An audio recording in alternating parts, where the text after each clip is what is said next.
মাকে হারানোর পর বোঝা যায় মায়ের কথা। যে সকালে তুমি ঘুম থেকে উঠতে মায়ের ডাক শোনার জন্য, আজ সেই ডাক চিরদিনের জন্য থেমে গেছে। যে হাতে তোমার জন্য খাবার বানাতেন, ভালোবাসা দিয়ে মাথায় হাত বুলিয়ে দিতেন, আজ সেই হাত মাটির নিচে। যখন মা বেঁচে ছিলেন তুমি হয়তো বলেছ, মা আমি ব্যস্ত আছি, মা পরে কথা বলবো। কিন্তু আজ তুমি সময় পেলেও আর সেই কথা শোনানোর মানুষটি নেই।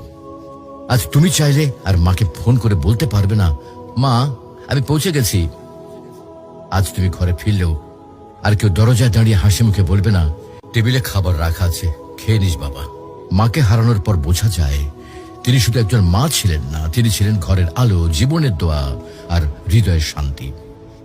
এখন বুঝতে পারো মা যে বারবার নামাজের কথা বলতেন, ভালো মানুষের সাথে চলতে বলতেন, এগুলো তোমার জন্য কত বড় উপহার ছিল। প্রিয় ভাই বোন, মাকে হারিয়ে আফসোস করার আগে কদর করো।